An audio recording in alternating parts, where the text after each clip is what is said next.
সম্মানিত সুধীবৃন্দ, বাংলাদেশের ইতিহাসে একটি নাম, একটি ইতিহাস।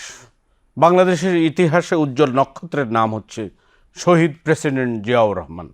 যে নামটি শুনলে একটি কথা মনে পড়ে যে দিক বিদিক শূন্য বাঙালি জাতি সেদিন একটি ডিক্লারেশন শুনেছিল, I major Zia hereby declared the independence of Bangladesh. এই ঘোষণাটি শুনবার পরে মানুষ আশা ফিরে পায়।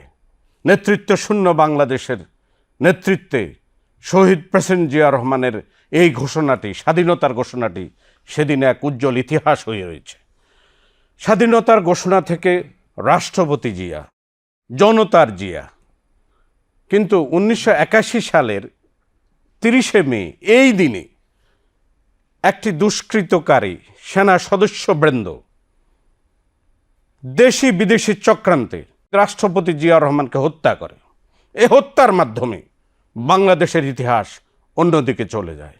আমরা যে আশা আকাঙ্ক্ষা নিয়ে বাংলাদেশ বিনির্মাণ এগিয়ে গিয়েছিলাম, সেদিন সেটি ধ্বংস হয়ে যায়। আজও সেটি আমরা নির্মাণ করতে পারিনি। জিয়া রহমান স্মরণে আজকের এই বিশেষ অনুষ্ঠানে তিনজন বিদগ্ধ আলোচক, যারা তাদের জীবনের প্রতিটি সময় জিয়া রহমানের আদর্শ এবং রাজনীতিকে ধারণ করে তাদের জীবনের শ্রেষ্ঠ সময় ব্যয় করেছেন। তাদের তিনজন হলেন, প্রথমে ডাক্তার এজেড জাহিদ হোসেন, তিনি জাতীয়তাবাদী দল বিএনপির স্থায়ী কমিটির সদস্য, বিশিষ্ট ডাক্তার এবং সেবক। এরপরে আছেন শামসুজ্জামান দুদু, তিনি একজন বুদ্ধিজীবী, রাজনৈতিক ব্যক্তিত্ব এবং দীর্ঘ 16 বছর শেখ হাসিনার ফ্যাসিবাদের দৌরাত্মে যিনি ঘরে থাকতে পারেননি, সে শামসুজ্জামান দুদু আমাদের মাঝে উপস্থিত হয়েছেন। বাংলাদেশের সাংস্কৃতিক অঙ্গনকে যিনি আলোকিত করেছেন, চলচ্চিত্র অঙ্গনের এক উজ্জ্বল নক্ষত্র এবং বিশিষ্ট সাংস্কৃতিক ব্যক্তিত্ব, বিএনপির সংস্কৃতি বিষয়ক সম্পাদক, আমাদের সবার প্রিয় জনাব আশরাফুদ্দিন আহমেদ উজ্জ্বল। আপনাদের তিনজনকেই অনেক অনেক ধন্যবাদ। আপনারা আপনাদের মূল্যবান সময় আমাদেরকে দিয়ে আমাদেরকে উজ্জীবিত করেছেন। শহীদ রাষ্ট্রপতি জিয়া রহমানকে জাগরুক করবার জন্য, চিরজাগরুক করবার জন্য, মানুষের মনে ধারণ করবার জন্য আমরা আপনাদের কাছ থেকে ইতিহাস ঐতিহ্যের কথাগুলো শুনব। জিয়া রহমানের জীবন ও কর্ম নিয়ে আমরা কথা বলবো। শহীদ প্রেসিডেন্ট জিয়াউর রহমান একজন মেজর ছিলেন, রণাঙ্গনে যোদ্ধা ছিলেন। রণাঙ্গনতে চলে গেলেন কালুরঘাট বেতার কেন্দ্রে, সেখান থেকে স্বাধীনতার ঘোষণা দিলেন। সর্ববর্তী রাষ্ট্রপতি জিয়াউর রহমান, জনতার জিয়া, তাকে কেন বিপদগামী সেনা সদস্যরা হত্যা করেছে, কি কারণে একজন জনপ্রিয় নেতাকে হত্যা করলো, এ বিষয়টি আপনি আমাদের সামনে, জাতির সামনে তুলে ধরবেন। আমি শ্রদ্ধা জানাই শহীদ রাষ্ট্রপতি জিয়াউর রহমান বীরুত্তম স্বাধীনতার ঘোষকের এই 44তম শাহাদত বার্ষিকীতে শ্রদ্ধা জানাই। আল্লাহ রাব্বুল আলমিনের কাছে দোয়া করি আল্লাহ যাতে ওনাকে বেহেশত নসিব করেন, এবং সেই সাথে ওনার সহধর্মিণী বাংলাদেশ জাতীয়তাবাদী দলের চেয়ারম্যান দেশনেত্রী বেগম খালেদা জিয়া, ওনার জ্যেষ্ঠ সন্তান বাংলাদেশ জাতীয়তাবাদী দলের ভারপ্রাপ্ত চেয়ারম্যান জনাব তারেক রহমান সহ পরিবারের সকল সদস্যদেরকে আল্লাহ এই কষ্ট, এই বেদনা দীর্ঘদিন যাবৎ বয়ে বেড়াচ্ছেন, সেটি বহন করার ক্ষমতা আরও দিক। আর আরও দুর্ভাগ্যজনক হচ্ছে ওনার কনিষ্ঠ সন্তান জনাব আরাফাত রহমান কোকো 2015 জানুয়ারি মাসে কর্তৃত্ববাদী শাসকের কর্তৃত্বপরায়ণতার এমন একটি পরাকাষ্ঠা দেখিয়েছেন, যেখানে অসুস্থ মানুষকে চিকিৎসা দেওয়ারও বা নেওয়ারও সুযোগ না দিয়ে তাকে রীতিমতো হত্যা করেছেন। সে আরাফাত রহমান কোকোকে আল্লাহ বেহেশত নসিব করুক, তার পরিবারকে আল্লাহ এই কষ্ট সহ্য করার তৌফিক দান করুক। শহীদ রাষ্ট্রপতি জিয়াউর রহমান এমন একটি সময় উনি জাতির প্রয়োজনে ধ্রুবতারার মতো বাংলাদেশের ইতিহাস আবির্ভূত হয়েছেন। যখন যাদের স্বাধীনতা ঘোষণা করার কথা ছিল, যাদের কাছে অনেকে ক্যাসেট নিয়ে গিয়েছিল, ওনারা কিন্তু ঘোষণা করেননি বিভিন্ন ভয়ে, এবং ওনারা ওনাদের বিরুদ্ধে মামলা হবে, জেল হবে, এ সমস্ত ভয়ে ওনারা ওনাদের দায়িত্ব পালন করেনি। জাতি যখন হতাশাগ্রস্ত, সেই সময়েই শহীদ রাষ্ট্রপতি জিয়াউর রহমান ৭১-এর ২৬শে মার্চ সন্ধ্যায়, ২৭শে মার্চ পুনরায় উনি সেই কালুরঘাট বেতার কেন্দ্র থেকে ৮ম ইস্ট বেঙ্গল রেজিমেন্টের দ্বিতীয় সেকেন্ড ইন কমান্ড হিসাবে বিদ্রোহ ঘোষণা করলেন এবং এই দেশের স্বাধীনতা ঘোষণা করলেন ইংরেজিতে এবং বাংলায়, যেটি আপনি বলেছেন, I hereby declare the independence of Bangladesh. প্রথম নিজের নামে করলেন, তার পরবর্তীতে উনি তৎকালীন পলিটিক্যাল লিডারের নামেও করেছেন এবং করে উনি পালিয়েও যায় নাই, আত্মসমর্পণ করেনি। ওনার পরিবারকে রেখে, পরিবারের কথা ছেড়ে দিয়ে শুধুমাত্র দেশপ্রেম এবং দেশমাতৃকার টানে ওনার সহযোদ্ধাদের সাথে নিয়ে উনি রণাঙ্গনে ঝাঁপিয়ে পড়েছেন এবং তার প্রথমেই যে কাজটি করেছেন, ওখানে যারা ওনার কমান্ডার ছিল, জানজুয়া সহ যারা পাকিস্তান আর্মি, তৎকালীন পাকিস্তান আর্মির সদস্য ছিল, তাদেরকে গ্রেফতার করেছে এবং তাদেরকে ওখানে তাদের সবাই শাহাদত বরণ করেছে, তারা নিহত হয়েছে এবং আমাদের তৎকালীন এই প্রথম মুক্তিযোদ্ধাদের প্রতিরোধের মাধ্যমেই। পরবর্তীতে উনি কালুরঘাট বেতার কেন্দ্রে যে ইতিহাস রচনা করেছেন, সেটি দেশবাসী জানে, পৃথিবীর মানুষ জানে এবং এটি আজকে ইতিহাসের অংশ। কাজেই তারপরে কিন্তু দেখেন, উনি স্বাধীনতার পরে উনি কত ডিসিপ্লিন মানুষ। উনি কিন্তু এসে বলে নাই যে আমাদেরকে দায়িত্ব দিয়ে দাও। উনি জেট ফোর্সের কমান্ডার ছিলেন, সেক্টর 1-এর কমান্ডার ছিলেন, দুটি, অর্থাৎ ফোর্সেস কমান্ডারও উনি, ১ নম্বর সেক্টরের কমান্ডারও উনি। উনি কিন্তু দায়িত্ব, যখন দেশ স্বাধীন হয়েছে, উনি কিন্তু ডিসিপ্লিন সেনা সদস্য হিসাবে বেড়াকে ফেরত গিয়েছে। আমরা বলে থাকি সম্মুখ সমরের যোদ্ধা। হ্যাঁ, মানে অর্থাৎ রণাঙ্গনের মুক্তিযোদ্ধা বলতে যেটা। এবং এটি আপনি দেখবেন লাস্ট যেটা হয়েছিল যুদ্ধটা এমসি কলেজের বাংকারে, যেটা অনেকের বইয়ের মধ্যেও আছে, লাস্ট যুদ্ধ সিলেটে যেদিন হয়েছিল, সেখানেও সম্মুখ সমরে যুদ্ধ হয়েছিল এবং সেইখানে শহীদ জিয়াউর রহমান এবং এখন জীবিত আছে মেজর হাফিজউদ্দিন সাহেব, বীর বিক্রম, ওনারা দুইজন কিন্তু একই বাংকারে ছিলেন। কাজেই এই যে একজন সৈনিক তার দায়িত্ব পালন করেছেন দেশের জন্য, অর্থাৎ যে ওত উনি নিয়েছিলেন সেই দায়িত্ব পালন করেছেন, এটি খালি উনি 71-এ করেছেন তা না, 65-এও করেছেন। সেটা রিওয়ার্ড তৎকালীন সরকার দিয়েছে। তো পরবর্তীতে উনি আপনার বেড়াকে ফেরত যাওয়ার পর উনি ডেপুটি চিফ অফ আর্মি হয়েছিলেন এবং ওনার উপর ন্যস্ত দায়িত্ব পালন করেছেন।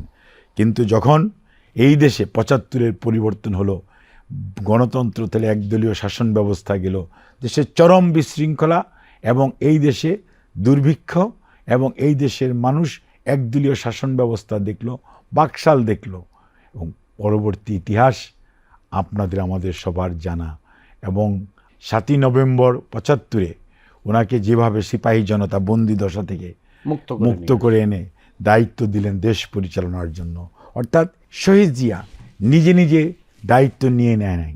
এই দেশের মানুষ যে মানুষটির উপর আস্থা রেখেছিল, কেন ৭১-এ যখন হতাশাগ্রস্ত জাতি আশা এবং সত্যিকার অর্থে আবারও ফিরে তাকানোর যে হিম্মত, সেটি শহীদ জিয়ার ঘোষণা থেকে পেয়েছিল। সেই জাতি বিশ্বাস স্থাপন করেছিল যে মানুষটি নির্মোহভাবে তার দায়িত্ব পালন করেছিল ৭১-এ, ইনাকেই বিশ্বাস করা যায়। সেই জন্যই 7ই নভেম্বর 1975-এর দায়িত্ব দিয়েছিল ওনাকে।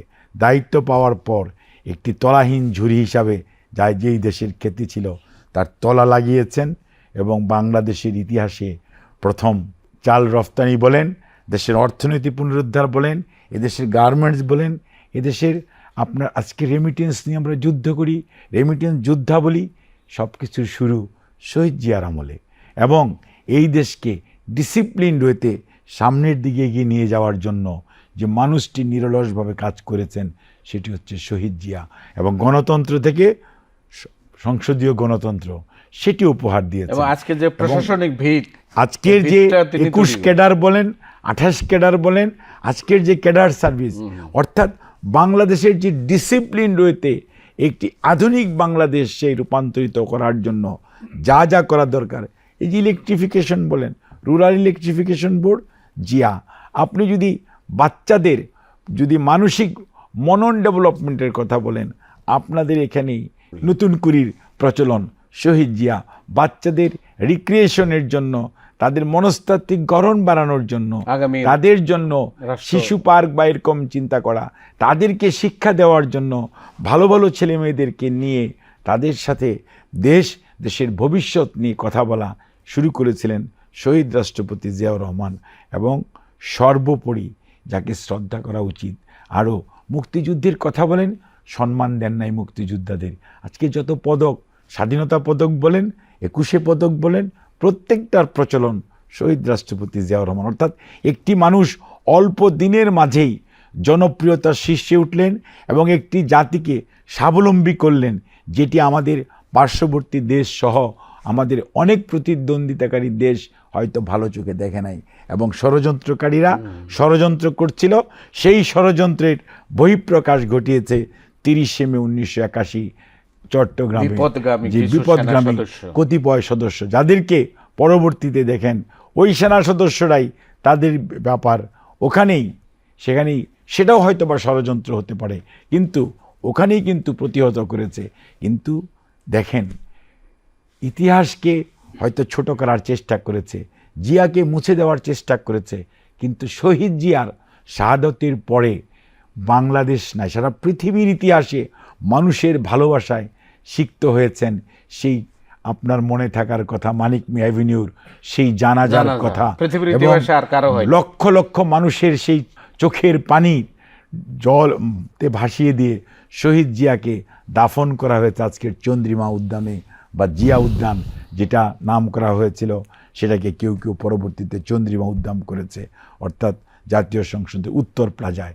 কাজেই এটি একটি দেশীয় এবং আন্তর্জাতিক ষড়যন্ত্রের কারণেই হয়েছে। বাট তারপরেও শহীদ জিয়ার যে আদর্শ বাংলাদেশি জাতীয়তাবাদ, বাংলাদেশ জাতীয়তাবাদী দল, সেটি কিন্তু আরও শক্তিশালী হয়েছে এবং তার ধারাবাহিকতা, তার যে সেই পতাকা, সেটা বহন করেছেন উনারই সহধর্মিণী দেশনেত্রী বেগম খালেদা জিয়া। জাতীয়তাবাদী দলকে জনগণের দল শুধু নয়, এই দেশের বৃহত্তম রাজনৈতিক দল হিসাবে আজকে সুপ্রতিষ্ঠিত করেছেন। ধন্যবাদ ডাক্তার এজেডএম জাহিদ হোসেন, আপনার মূল্যবান অত্যন্ত গুরুত্বপূর্ণ ঐতিহাসিক প্রেক্ষাপট তুলে ধরলেন। আপনার কথাই আপনি তুলে ধরেছেন 7ই নভেম্বরে। আমরা 7ই নভেম্বর এক নতুন জিয়াকে পেয়েছি, জনাব শামসুজ্জামান দুদু। 1975 সালের 7ই নভেম্বরে সংগঠিত জাতীয় বিপ্লব ও সংহতি দিবস ইতিহাসে কেন এত গুরুত্বপূর্ণ? আমি শুরুতেই ইতিহাসের মহানায়ক, যিনি বাংলাদেশের শুধু না সারা বিশ্বের মুক্তিকামী মানুষের অনুকরণীয় ব্যক্তিত্ব। আপনি আদর্শের কথা বলবেন, রাজনীতির কথা বলবেন, জীবনচরিত্রের কথা বলবেন, যে দিক থেকেই তার ব্যাপারে আলোচনা করেন না কেন, তিনি ইতিহাসে মহানায়ক। এই মহানায়কের প্রতি আমার শ্রদ্ধা। তাকে হারিয়েছে বাংলাদেশ, সেটা বললে ভুল হবে। সারা বিশ্বের নিপীড়িত মানুষের, আমি একটু আগেই বললাম, অনুকরণীয় ব্যক্তিত্ব। এই যে নেলসন ম্যান্ডেলা অথবা ফিডেল কাস্ট্রো অথবা ইতিহাসে যেসব সংগ্রামী ব্যক্তিত্ব, সেই পর্যায়ের একজন মানুষ ছিলেন শহীদ জিয়া রহমান। তাৎক্ষণিক সিদ্ধান্ত গ্রহণে যে মানুষ উল্লেখযোগ্য ব্যক্তিত্ব হিসাবে চিহ্নিত, তারাই নেতা। যখন শুধু শেখ মুজিব, তাজউদ্দিন বা মৌলানা ভাসানী বা এই মানে পর্যায়ের দিকপাল রাজনীতির খ্যাতিমান রাজনীতিবিদ হিসাবে তখন চিহ্নিত ছিল, তারা কেউই সিদ্ধান্ত গ্রহণ করতে পারেননি স্বাধীনতা ঘোষণার প্রশ্নে।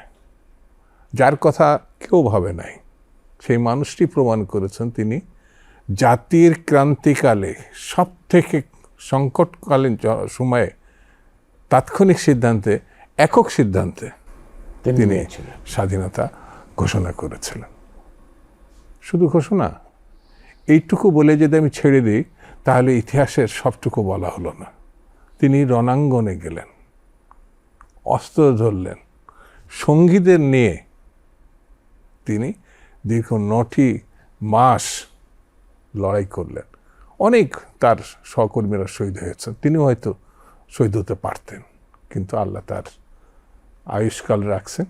এই জন্যে আমরা তাকে বিজয়ের বেশে বাংলাদেশে ফিরে আসতে দেখেছিলাম। তিনি কি শুধু স্বাধীনতার যুদ্ধে জয়লাভ করেছিলেন? এই জায়গায় যদি আমি আর আলোচনায় না যাই তাহলে অসম্পূর্ণ হবে। তার জীবনটাই ইতিহাসের মহানায়ক হিসাবে কেন উল্লেখ, সেটি যোদ্ধা হিসাবে, নেতা হিসাবে।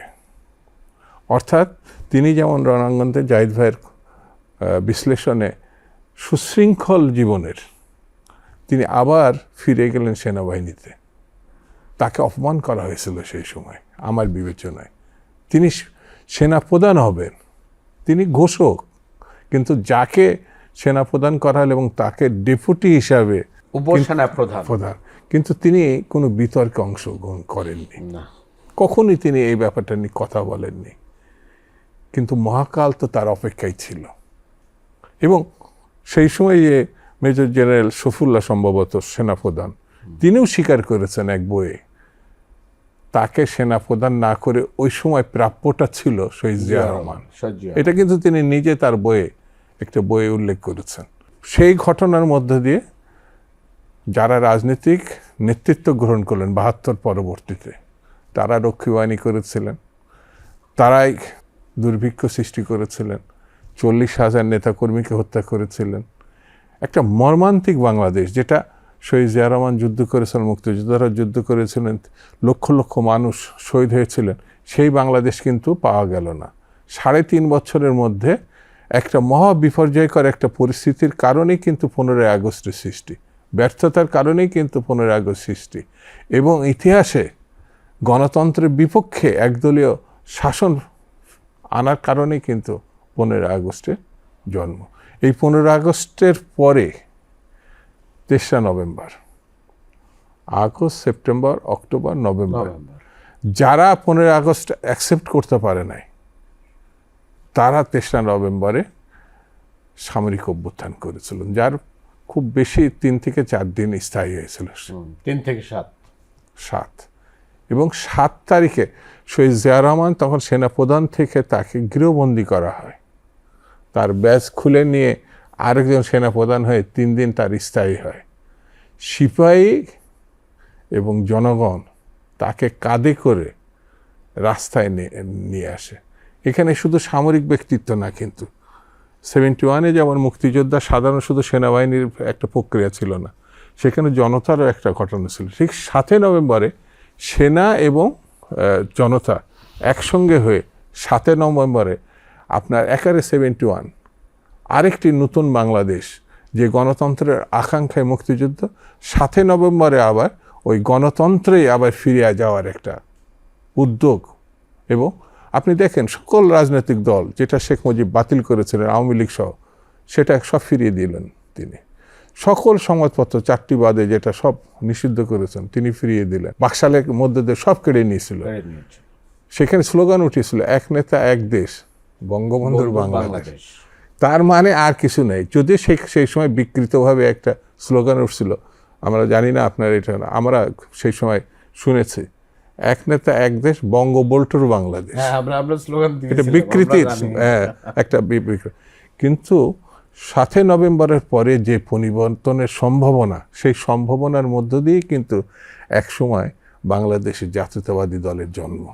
যেমন মহানায়ক ইতিহাসের স্বাধীনতা ঘোষণা করেছিলেন, এবং তিনিই বাংলাদেশ জাতীয়তাবাদী রাজনৈতিক দল গঠন করেছিলেন, এবং যে দলটি গত ১৫-১৬ বছর ধরে স্বৈরতন্ত্রের একেবারে নিরবিচ্ছিন্নভাবে একেবারে লড়াই শুধু করেনি, শত শত হাজার হাজার কর্মী শহীদ হয়েছে। ৭ নভেম্বরের পথ বেয়েই কিন্তু আমরা এখন এসেছিলাম।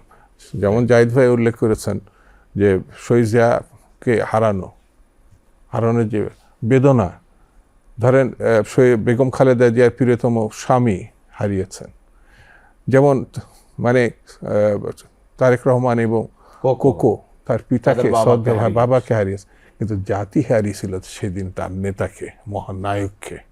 সেই জন্য আমার কাছে মনে হয়েছে এই মহানায়কের শূন্যতা পূরণ করা জাতির জন্যে আকাঙ্ক্ষিত বাংলাদেশ আবার ওই জায়গায় দাঁড় করানো, সেই সম্ভাবনার মধ্যে নেতৃত্ব কিন্তু নেত্রী বেগম খালেদা জিয়া দিয়েছেন, আপসী নেত্রী। অর্থাৎ সততার সঙ্গে আপনি শহীদ জিয়া রহমানের একেবারে চুল থেকে নখ পর্যন্ত যদি বিশ্লেষণ করবেন, আদর্শের পরাকাষ্ঠ, সময়ের অনুবর্তিতা, সাধারণ জীবনযাপন, তার খাদ্য তালিকা, আমার মনে হয় জাহিদ ভাই আরও ভালো ব্যাখ্যা করতে পারেন। ওনারা একটা মানুষকে সুস্থ রাখার জন্য যে প্রেসক্রিপশন করেন, খাদ্য তালিকা দেন, ওই খাদ্যেরও বোধহয় পারফেক্ট অনুসরণকারী হচ্ছে জনাব জিয়া রহমান। তার সঙ্গে যারা একবার নাস্তা অথবা খাবার খেয়েছেন তারা বলতে পারেন ব্যক্তিজীবন। সেই জন্য শহীদ জিয়াকে অনুসরণ করলে আমার মনে হবে সে শুধু গণতন্ত্র না, সুস্থ স্বাভাবিক ধর্মীয় যে দিক থেকে বিশ্লেষণ করেন না কেন, পারফেক্ট একটা মানুষ। তার নাম হচ্ছে, অনেকে জিয়া রহমানকে স্পিরিচুয়াল নেতাও বলে থাকেন, অনেকে সেইভাবে অনুসরণ করে। কারণ স্পিরিচুয়াল আমার বিশ্লেষণে যে সব কিছুকে ত্যাগ করতে পারে, অর্থাৎ বিলাস বৈভব আছে না, একটু ক্ষমতা হলেই সে দুর্নীতি করে, আমরা দেখছি। হ্যাঁ, সেই জায়গা থেকে একটা মানুষের এত ক্ষমতা থাকার পরেও, আপনি দক্ষিণ পূর্ব এশিয়া না, সারা বিশ্বের ভিতরে দেখেন না, এত নেতৃত্বে থাকা অবস্থায় কয়টা মানুষ নিজেকে দুর্নীতির বাইরে দাঁড় করিয়ে রাখতে পেরেছে। ধন্যবাদ জনাব শামসুজ্জামান দুদু। জনাব আশরাফুদ্দিন আহমেদ উজ্জ্বল, আমরা আপনাকে নায়ক উজ্জ্বল হিসেবে জানি, আপনি একজন চলচ্চিত্রকার, সাংস্কৃতিক ব্যক্তিত্ব। আপনার কাছে আমার প্রশ্ন হচ্ছে, জিয়া রহমান একজন সামরিক বাহিনীর নেতা ছিলেন, তিনি বাংলাদেশের প্রথম রাষ্ট্রপতি ছিলেন এবং তাকে বহুদলীয় গণতন্ত্রের প্রবক্তা বলা হয়। কেন এটা বলা হয়? এই পক্ষে আপনার অভিমত কি? আপনাকে অনেক ধন্যবাদ। আমি শ্রদ্ধা জানাচ্ছি ক্ষণজন্মা এদেশের মহান একজন রাজনীতিবিদ শহীদ প্রেসিডেন্ট জিয়াউর রহমান, যার সঙ্গে আমার ব্যক্তিগতভাবে অনেক সময় অনেক বিষয় নিয়ে কথা বলার সুযোগ হয়েছিল। 30শে মে 1981-তে এ দেশ, এ জাতি, আমরা সবাই এই মহান ব্যক্তিকে হারিয়েছি। কিন্তু তিনি রেখে গেছেন তার যে সমস্ত কর্ম। কিছুক্ষণ আগেই আমাদের বিএনপির স্থায়ী কমিটির সদস্য সম্মানিত ডক্টর জাহিদ, ওনার কাছে আমরা শুনেছি উনি কিভাবে সেদিন এই কালুরঘাট বেতার কেন্দ্র থেকে স্বাধীনতার ঘোষণা দিয়েছিলেন এবং সেই সময় রণাঙ্গনে যে যুদ্ধ করেছিলেন এবং কেন করেছিলেন এই দেশের মানুষের অধিকারকে প্রতিষ্ঠা করার জন্য, গণতন্ত্রকে প্রতিষ্ঠা করার জন্য, জনগণই সকল ক্ষমতার উৎস, এই স্লোগান দিয়েই তিনি একটা রাজনৈতিক দল গঠন করেছিলেন এবং যেটার মূল মন্ত্র ছিল বাংলাদেশি জাতীয়তাবাদ, বিএনপি, যার আমরা সদস্য এবং কর্মী। এবং পরবর্তীতে আমাদের দলের ভাইস চেয়ারম্যান সম্মানিত শামসুজ্জামান দুদু ভাই, উনি যখনই বাংলাদেশ কোনো সংকটে পড়েছে, সেই সংকটে উত্তরণের জন্য উনি তার ব্যক্তিগত জীবন আচার কিংবা ব্যক্তিগত চিন্তা চেতনা, নিজের ব্যক্তিগত কোনো কিছুকে চিন্তা না করে এদেশের মানুষের কল্যাণে, মানুষের জন্য উনি নিবেদিত হয়েছেন এবং তার অবস্থান থেকে তিনি সেই সংকটকে উত্তরণ করে সফল হয়েছেন।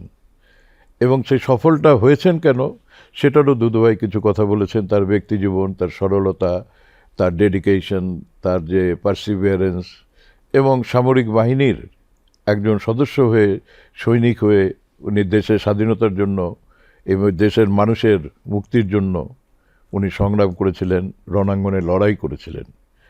স্বাধীনতা পরবর্তী যে রাজনৈতিক প্রেক্ষাপট তৈরি হয়েছিল, তখন ধীরে ধীরে মানুষ যে আশা আকাঙ্ক্ষা নিয়ে মুক্তিযুদ্ধ করেছিল, সেই আশা আকাঙ্ক্ষাগুলো রাজনৈতিক প্রেক্ষাপটে, অর্থনীতিতে, সমাজনীতিতে, আমাদের সংস্কৃতিতে, সর্বক্ষেত্রেই কিন্তু মাইনাস হচ্ছিল।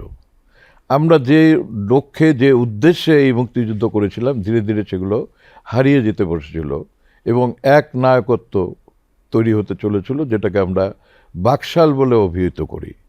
এবং সেই পর্যায়ে আমরা দেখেছি যে সাধারণত কোনো রকমের যদি সমালোচনামূলক কোনো বিরোধী দল, রাজনৈতিক দল কথা বলতো, তার গলা টিপে ধরা হতো, পত্রপত্রিকায় আসলে পরে সেটাকে বন্ধ করে দেওয়া হতো, মিডিয়ায় সেগুলোর প্রচার করা হতো না। তো উনি যেটাতে বিশ্বাস করতেন যে সেটা হলো যে সব কিছু একটা ওপেন হয়ে যাওয়া দরকার, মুক্ত পরিবেশে সবার মুক্তভাবে অংশগ্রহণ সবার দরকার। অংশগ্রহণ করা দরকার। এবং যেহেতু উনি বিশ্বাস করতেন জনগণই সকল ক্ষমতার উৎস, সুতরাং জনগণকে সব কিছুই জানতে হবে। রাজনীতির হাল হকিকত কি, অর্থনীতির অবস্থান কি, সংস্কৃতির অবস্থান কি।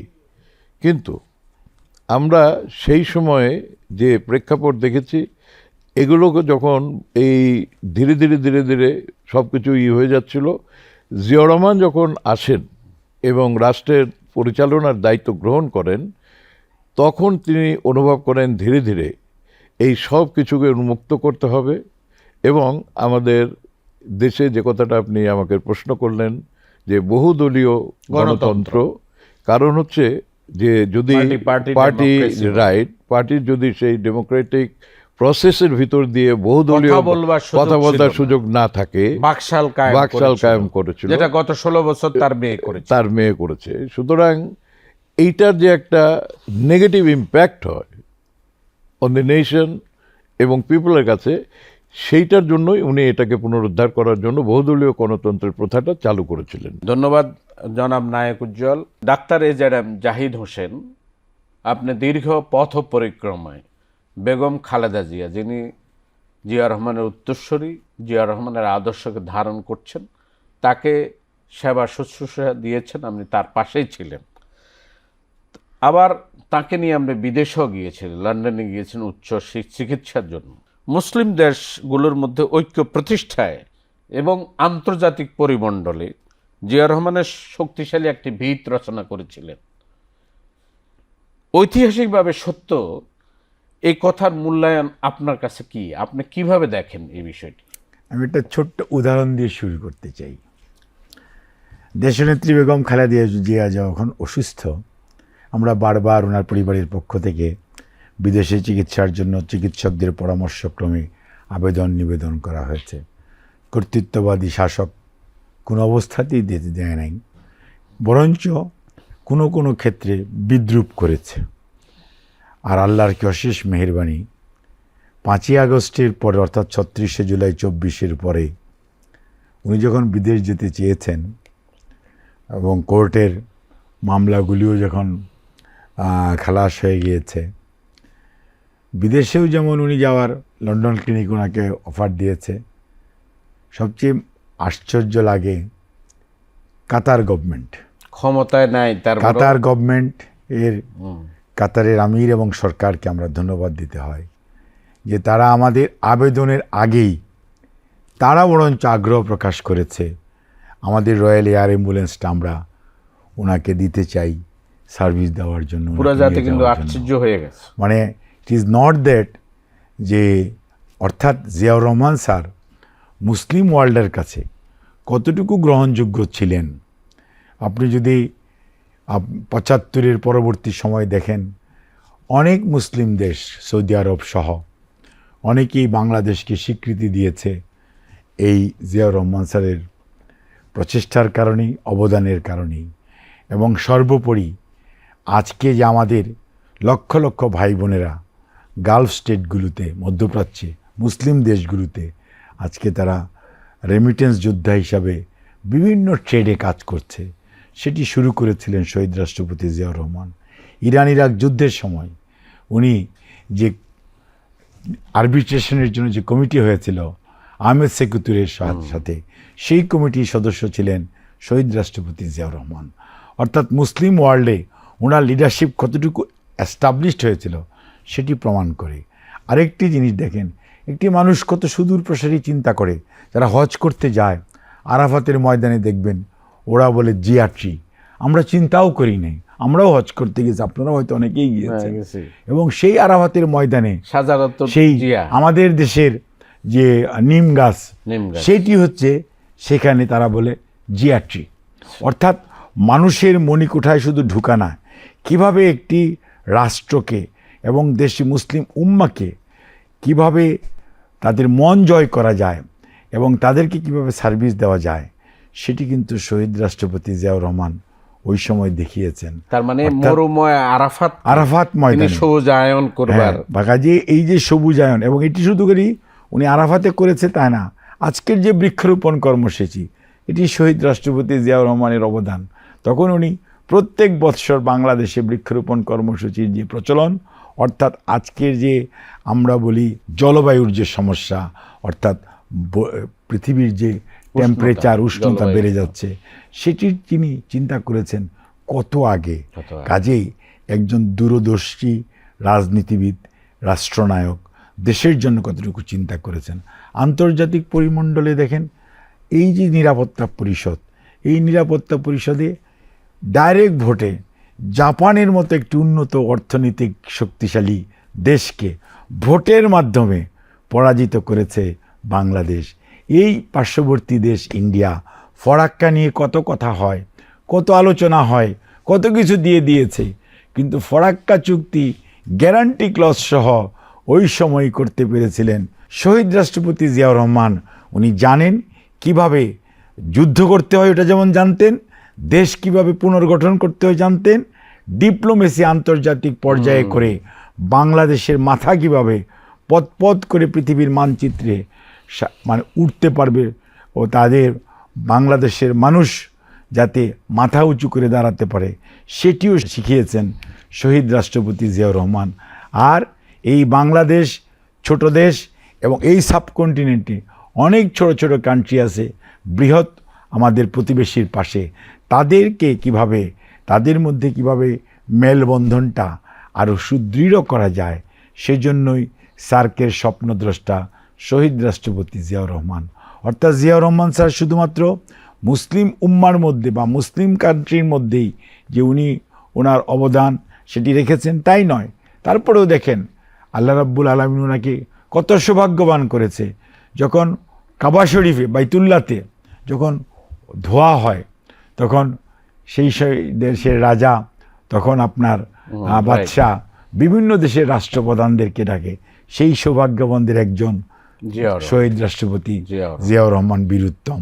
অর্থাৎ আধ্যাত্মিকভাবেও যদি চিন্তা করেন, রাষ্ট্রীয়ভাবে চিন্তা করেন এবং দেশের আপনার ফরেন মিনিস্ট্রি, ফরেন পলিসির কথাও চিন্তা করেন, সব দিক দিয়ে চিন্তা করলে জিয়া একজন পরিপূর্ণ রাষ্ট্রনায়ক, যার জন্যই আমরা বলে থাকি আধুনিক বাংলাদেশের রূপকার শহীদ রাষ্ট্রপতি জিয়াউর রহমান বীরুত্তম। ধন্যবাদ। ডাক্তার AZM জাহিদ হোসেন অনেক গুরুত্বপূর্ণ কথা বলছেন। তিনি এখানে ডিপ্লোমেসিটাও নিয়ে এসলেন। আসলে চায়নার সাথে আছে যে সম্পর্ক, এই সম্পর্কের ভিত রচনা করেছেন কিন্তু জিয়াউর রহমান, এবং জিয়াউর রহমানের পররাষ্ট্রনীতি ছিল উইন উইন সিচুয়েশন, আর শেখ হাসিনার পররাষ্ট্রনীতি ছিল নতজানু পররাষ্ট্রনীতি। শামসুজ্জামান দুদু, বাংলাদেশের খাদ্য নিরাপত্তা নিশ্চিত করতে এবং কৃষিতে বিপ্লব ঘটাতে জিয়াউর রহমানের অনবদ্য অবদানের কথাগুলো জাতির সামনে আপনি তুলে ধরুন। আন্তর্জাতিক বিশ্বে শুধু না, আপনার এই যে মিডল ইস্ট হিসাবে যারাকে চিনি, উনি যে রেমিডেন্সের কথাটা বললেন, তো এটা শহীদ জিয়া রহমান তাকে এতটাই শ্রদ্ধা করত মিডল ইস্টের মানুষ। উনি কি চান, মানে কত টাকা চান, সৌদি আরবের বাদশাহ তাকে জিজ্ঞাসা করছে, বলে টাকা দেওয়া লাগবে না, আমার মানুষ কিছু নেন আপনি। ওই যে প্রথম যে মানে দেশ থেকে রপ্তানি করছেন মানুষ কর্ম উপলক্ষে, গার্মেন্টস, এই যে অসাধারণ মানুষটা, যে দেশের দুর্ভিক্ষের লক্ষ লক্ষ মানুষ শেখ মুজিবের সময় মারা গেছে, সেই দেশেই আবার একটা রাষ্ট্রপতি চাল রপ্তানি করছেন বিদেশে, বাংলাদেশে থেকে। কীভাবে চেঞ্জ হয়ে গেল, মানে সাহায্যের জন্য বিদেশের দিকে তাকিয়ে থাকা দেশকে বিশ্ব আবার নতুন করে দেখলো। একজন রাষ্ট্রপতি আপনি লক্ষ্য করেন যে রাস্তা দিয়ে শুধু হেঁটে যাচ্ছে, পানির নিরাপত্তা, সেচের, উনি খাল কাটছে। ওই সময় অনেকেই যে রাজনীতিবিদরা তার সমালোচনা করছে, পরে স্বীকার করেছে তার শাহাদত পরে যে তিনি পথ দেখিয়েছিলেন যে খরা মৌসুমে পানি কিভাবে পায়, কারণ পাশের দেশটা তো ভারত। তিনি যেমনি পদ্মার 45,000 কিউসেক পানির নিশ্চিত করছিলেন, মানে এটা আবার জাতিসংঘে গিয়ে এটা করছিলেন, বাধ্য করছিলেন ভারতকে, সেটা আরেকটা প্রসঙ্গ।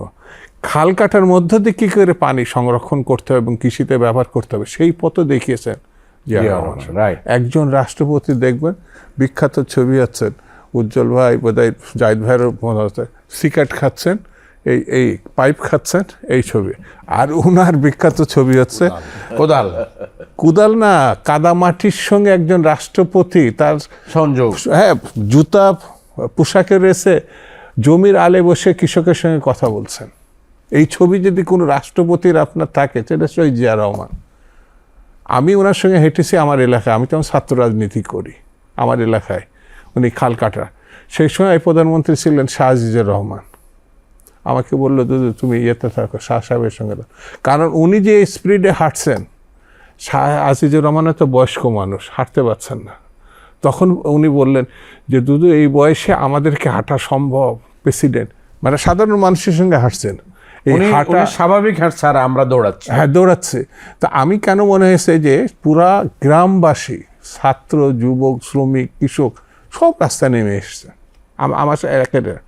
হঠাৎ করে জিয়া রহমান সাহেব একটা বাড়ির মধ্যে ঢুকে গেলেন, খুব দরিদ্র বাড়ি, একটা প্রায় ময়লা ছিন্ন বিধবা মহিলা, অনেক বয়স্ক, তার কাছে গেল, মা আমি একটু পানি খাবো। এই দৃশ্য দেখা যায় না। আমি অবাক হয়ে গেছি। তার জন্য পানি বহন করছে অন্যরা, কিন্তু উনি বাসার মধ্যে ঢুকে গেছেন এবং উনি তাড়াতাড়ি করে তার ওই কাঁসার গ্লাস, এখন খুব একটা ব্যবহার নয়, গ্রামে এখন কিছু কিছু ব্যবহার হয়, কাঁসার গ্লাস পরিষ্কার করে টিউবওয়েলের পানি এনে ওনার কাছে দিল। তো উনি বলল মা শুধু পানি দিলেন, একটু গুড়ের একটু হাঁস মুরগি পালেন না? এটা আমার দেখা। তার 1 বছর পর উনি শহীদ হন, শাহাদত বরণ করে। আমি 1 বছর পরে ওই গ্রামে ওই বাড়িতে হঠাৎ করে গেছিলাম। হঠাৎ করে তাকে যখন আমি ওই মহিলাটার মুখোমুখি হয়েছিল, বললো বাবা রাজাবাবু আর আসবে না, আমার বাড়িতে হাঁসের মুরগির ডিম আছে, আমি গুড় রেখে দিয়েছি, বাবা আসবে না। আমার কান্না পেয়ে গেছিল, কারণ তিনি তো পৃথিবীতে নাই। এই একটি মানুষকে উজ্জীবিত করেছিলেন, বাঁচতে শিখেছিলেন নতুন করে। এবং কৃষি ক্ষেত্রে না, শ্রমিকের ক্ষেত্রে, সকল ক্ষেত্রে। আপনি শিক্ষাঙ্গনে ছাত্ররা পড়াশোনা করার জন্যে, যে ছাত্ররা এই টিএসসিতে তাকে পাথর ছুঁড়ে মেরেছিল, নিরাপত্তা কর্মীরা বলেছিল আপনি অর্ডার দেন, খবরদার। তিনি ছাত্রদের কাছে গিয়ে বলেন কী চাও, আসো বাবা আসো, কি করতে চাও। তারপরে ছাত্রদল গঠন হয়েছিল। উনি যেখানে স্পর্শ করছেন আমার বিবেচনায়, সেটি খাদ্য, সেটা শ্রমিক না। উনি নিজে বলছিলেন আমি নিজে শ্রমিক ভাবতে আমার ভালো লাগে। ভাবা যায় শ্রমিকরা এখনও সেই কথাটা মনোগ্রাম হিসাবে তারা। আর ছাত্রদের ক্ষেত্রে একটা কথা মনোগ্রাম আছে, ছাত্র এখন অনেকে ব্যবহার করে না, সেটা উৎপাদনমুখী শিক্ষা ব্যবস্থায় আমাদের প্রত্যয়। রাইট। অর্থাৎ শুধু শিক্ষা না, এটা একটা কার্যকর শিক্ষা। সেই জন্য আমার কাছে মনে হয়েছে খাদ্য নিরাপত্তা শুধু না, জীবনের নিরাপত্তা, দেশের নিরাপত্তা, সব জায়গায় তার স্পর্শ আছে। ধন্যবাদ। আসলে আপনার আলোচনায় আমি ইমোশনাল হয়ে পড়েছি। জাহিদ ভাইও কথাটা বলেছেন, আপনার 3 জন আলোচকে অনেক কথা বললেন। আমি আমার একটা ইতিহাসের কথা বলি, যে জিয়া পরিবার এই দেশের মানুষের কাছে এত জনপ্রিয়, গোপালগঞ্জের শেখ পরিবারের মধ্যে যে এত জনপ্রিয়, এটা আমি কখনো জানতাম না। আমরা যখন তারেক রহমানকে নিয়ে গেলাম, তারেক রহমান হঠাৎ করে ডিসিশন নিলে বঙ্গবন্ধুর মাঝে যাবেন, আমরা তো খুশি হয়ে গেলাম।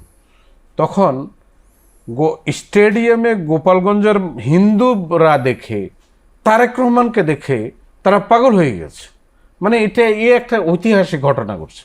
তখন আমি বিটিভিকে বলছিলাম, গোপালগঞ্জের মানুষ আজকে তারেক রহমানকে দেখে বলছে শহীদ জিয়া, বেগম জিয়া, আরেক জিয়া, তারেক জিয়া। ধন্যবাদ দুদু ভাই, আপনি অনেক গুরুত্বপূর্ণ কথা বললেন। এবার আমি আরেকটি বিষয়ে যাচ্ছি, যে জিয়া রহমানের সবচেয়ে বড় ইতিহাস একটা বিষয়, যে যিনি সংস্কৃতিকে অনেক মূল্যায়ন করতেন, যাকে আমরা বলি এই কান্ট্রি অফ মাল্টিকালচারালিজম। এটা এখন পৃথিবীর বিভিন্ন দেশে পড়ালেখা হয় মাল্টিকালচারালিজম উপরে। একজন সাংস্কৃতিক ব্যক্তিত্ব হিসেবে জিয়া রহমান এই অঙ্গনে তার অবদানটা আপনি তুলে ধরুন। আমাদের দেশ স্বাধীন হওয়ার আগে আমাদের এখানে যে সংস্কৃতি ছিল সেটা ছিল পরনির্ভরশীল একটা বাংলা সংস্কৃতি। আমরা আমাদের এই দেশীয় সংস্কৃতিকে কখনোই সাজিয়ে গুজিয়ে আমাদের জনগণের কাছে উপস্থাপন করতে পারিনি। জিয়াউর রহমান প্রথম একজন ব্যক্তিত্ব যিনি এদেশের সংস্কৃতির বিভিন্ন শাখা প্রশাখা উপশাখা অনেক ডিফারেন্ট ব্রাঞ্চেস আছে, যেমন মনে করেন যে এখানে কবি সাহিত্যিক গায়ক গায়িকা নায়ক নায়িকা অঙ্কন শিল্পী চিত্রশিল্পী চারুকলা ভরপুর, কিন্তু বাংলাদেশি সমস্ত মানুষের কাছে ইভেন আমাদের যে সমস্ত পল্লীগীতি কিংবা আমাদের যে সমস্ত আরও সংস্কৃতির বিষয় রয়েছে আর কি, ওনার একটা জিনিসে বিশ্বাস ছিল। উনি তো একটু আগে জাহিদ ভাই বললেন, দুদু ভাই বললেন, হি ওয়াজ এ পলিটিশিয়ান, রাজনীতিবিদ ছিলেন, উনি স্টেটসম্যান ছিলেন, উনি জনগণের প্রিয় একজন মানুষ ছিলেন এবং উনি জনগণের জন্যই তার জীবনটাকে উনি উৎসর্গ করে দিয়েছেন। উনি মনে করতেন যে রাজনীতিবিদ যেমন জনগণের সঙ্গে সম্পৃক্ত থাকে সরাসরি, ঠিক একইভাবে সংস্কৃতির মাধ্যমেও জনগণের কাছে মানুষের কাছে তার রাজনীতিকে নিয়ে যাওয়া যায় তার কাছে এবং তার গ্রহণযোগ্যতাটাকে তৈরি করা যায়।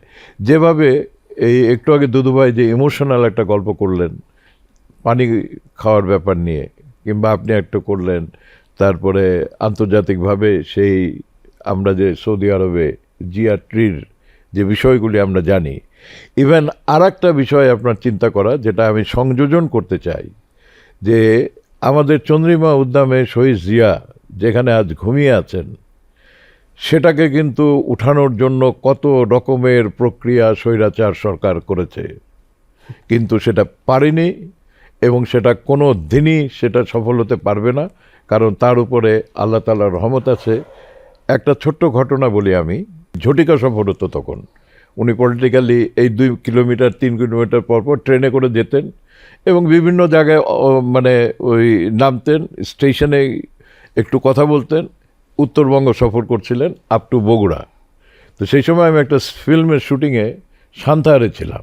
তা আমি শুটিংটা সেদিন বললাম ডিরেক্টরকে যে বন্ধ রাখেন, কারণ স্যার যাবে এখান দিয়ে, তো আমরা যে কজন লোকই দর্শক হতে পারে, তো let us cancel this for the time being. উনিও মানে জিয়াউর রহমানের ভক্ত ছিলেন। শুটিংটা থাকলো, আমি স্টেশনে গেলাম। তো ওনার যখন ওনার স্টেশনে গাড়ি আসলো, তো সেলুনের ওনার যেটা সেলুন ছিল প্রেসিডেন্ট সাহেবের, তো সিকিউরিটি যারা তারা সবাই তো আমাকে চেনে যে আমার সঙ্গে ওনার একটা পার্সোনাল রিলেশন আছে, সুতরাং আমি মানে আমাকে আর সেভাবে কোনো সমস্যা করতে হয়নি। আমি তার সেলুনের মধ্যে উঠে বসে আছি। তা আমাকে দেখে বললো, আরে তুমি এখানে কি করো? আমি বললাম, স্যার এখানে শুটিং হচ্ছিল, বন্ধ করে এখানে বসো। নর্থ বেঙ্গলের যত আমাদের মন্ত্রী, জয়পুরহাট বগুড়া সান্তাহার ইত্যাদি, সব ওই সেলুনে নেতারা ভরপুর। জানলা দিয়ে আমি দেখছিলাম যে সেই ট্রেনের পিছনে সব কিশোর বয়সের সব ছেলেপেলেরা, দেখবেন যে রেলওয়ে যখন যায়, সেই সময়ের কথা বলছি, তখন তো রেলওয়ে ছিল সবচেয়ে আমাদের বড় যোগাযোগ ব্যবস্থা, দৌড়াতে থাকে, মানে 1 কিলোমিটার 2 কিলোমিটার পর তো দৌড়াচ্ছে। তাই বললেন যে স্যার লুক আউটসাইড, এই যে যারা দৌড়াচ্ছে না sir, they will live for Zia, they will die for Zia. আর এই যে আপনি এখানে বসে যাদের সঙ্গে মিটিং করতেছেন, with due respect to them, all of them are ministers and the politicians, and sir এখানে this is the composition of heterogeneous product, মানে সমস্ত কম্পোজিশন নিয়ে, কেউ মুসলিম লীগ, কেউ এইটা ওইটা নিয়ে, স্যার আপনি এখানে কিন্তু look at the people, they are the real people. যে wait, I am doing politics just for few years, কেবল শুরু করছি, শেষ দেখা এখনো বাকি থাকবে। এই যে কথাটা আমি যে কারণে বলতে চাচ্ছি, তার ভিতরে যে দূরদর্শিতা সম্পন্ন, যেটার কারণে আজকের সেই কিশোর বয়সের যারা, তারাই তো আজকের রাজনীতিতে যে সমস্ত আমাদের জনসভা হচ্ছে, তরুণদের যে সমস্ত সভা হচ্ছে, এইসব সেই প্রোডাক্টই। এবং উনি যাদেরকে অত্যন্ত আপন করে নিয়েছিলেন, এই সেই ছবি হলো ডক্টর জাহিদ, দুদুভাই, আমি নিজেও। তো আমরা এই যে তার আদর্শে উদ্বুদ্ধ হয়ে জনগণের জন্য যে কর্ম করতে হয় এবং সেই আদর্শটা আমি মনে করি যে সংস্কৃতির যে প্রশ্নটা করেছিলেন, ছোট্ট করে বলে দিচ্ছি যে এদেশের সংস্কৃতি বানদেরকে সম্মান দেওয়া, শ্রদ্ধা করার জন্য উনি এখানে জাতীয় চলচ্চিত্র পুরস্কার থেকে শুরু করে 21শে পদক, যেটা জাহিদ ভাই আগেই বলেছেন, স্বাধীনতা পদক এবং অনুদান, রঙিন টেলিভিশন, নতুন কুড়ির অনুষ্ঠান, সমস্ত কিছু উনার কিন্তু অবদান। এবং সেই অবদানের কথা গত 15 বছর 17 বছর স্বৈরাচারের কারণে আমরা বলতে পারিনি, এটাকে কোনো সময় আমরা তুলে ধরতে পারিনি। উনি বিশ্বাস করতেন যে প্রচারই হচ্ছে প্রসার, এবং এই প্রচার করার জন্য বহুদলীয় গণতন্ত্রের সময় যেটা বললাম যে পত্র পত্রিকা থেকে শুরু করে, আর এখন তো ন্যাশনাল যে মিডিয়াগুলো, সেই মিডিয়াগুলোতে এখন প্রযুক্তির কারণে আমাদের সেইগুলোকে আরও বেশি করে আঁকড়ে ধরতে হবে, যেন শহীদ জিয়ার যে সমস্ত আদর্শ ছিল, যে 19 দফা ছিল, সেগুলোকে আমরা প্রচার করতে পারি। হ্যাঁ, ধন্যবাদ।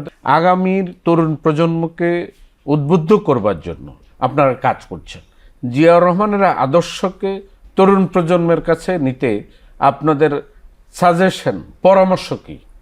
শহীদ জিয়ার আদর্শের কথা যদি বলেন, দৃঢ়চেতা, নির্লোভ, নিরহংকারী এবং সততা এবং একনিষ্ঠতা, এগুলো যদি আমরা আজকের তরুণ প্রজন্মের কাছে, এবং গণতন্ত্রের প্রতি শ্রদ্ধাবোধ, অন্য মানুষের মতামতের প্রতি শ্রদ্ধাবোধ, এটি যদি খালি আমরা আজকের তরুণ প্রজন্মটি ফলো করে, তাহলে আগামীর বাংলাদেশ আরও সুন্দর হবে।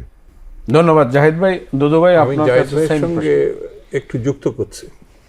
জীবন বাংলাদেশ আমার, মরণ বাংলাদেশ, অর্থাৎ বাংলাদেশের আমার সব কিছু।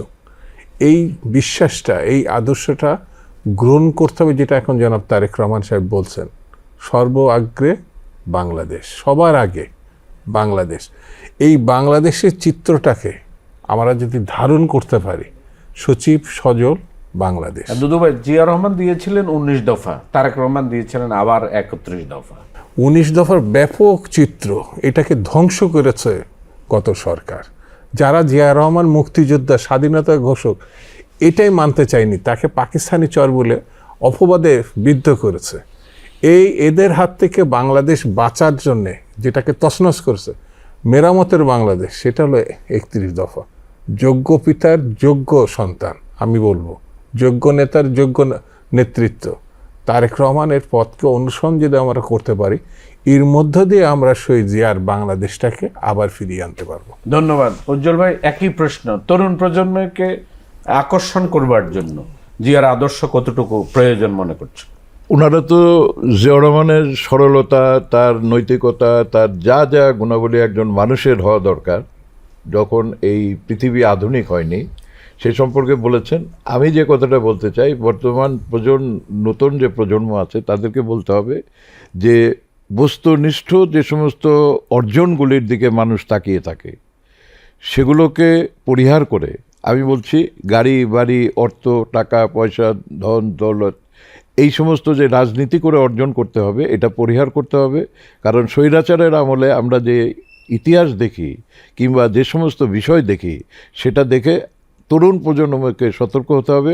রাজনীতি করতে হবে হলো সহজ সরলভাবে এবং একটি আদর্শকে সমুন্নত রেখে আপনার নিজের নৈতিকতাকে, নিজের চারিত্রিক বৈশিষ্ট্যকে গঠন করতে হবে। তাহলেই বাংলাদেশ আবার যে উদ্দেশ্যে আমরা মুক্তিযুদ্ধ করে এই দেশটাকে স্বাধীন করেছিলাম, সেই স্বাধীনতা অর্জন হবে, মানুষের অধিকার প্রতিষ্ঠিত হবে, ভোটের অধিকার প্রতিষ্ঠিত হবে, গণতন্ত্র প্রতিষ্ঠিত হবে। সম্মানিত সুধীবৃন্দ, আপনারা জানেন কথা ছিল বাংলাদেশ ডক্টর মাহাথিরের মালয়েশিয়া হবে, লিকুয়ানের সিঙ্গাপুর হবে, এবং শহীদ প্রেসিডেন্ট জিয়া রহমান বাংলাদেশকে মালয়েশিয়া এবং সিঙ্গাপুর হিসেবে তৈরি করবেন এবং বিশ্ব দরবারে আমাদের মাথা উঁচু করে দাঁড়া করাবেন। কিন্তু দেশি বিদেশির চক্রান্তের কারণে, যেটা আমরা আমাদের বিদগ্ধ আলোচকও বলেছেন, আমরা জিয়া রহমানকে এই দিনে হারিয়ে ফেলি 1981 সালে, যার কারণে আমাদের স্বপ্নের বাংলাদেশ, স্বপ্নের সিঙ্গাপুর, মালয়েশিয়া কোনোটাই হয়নি।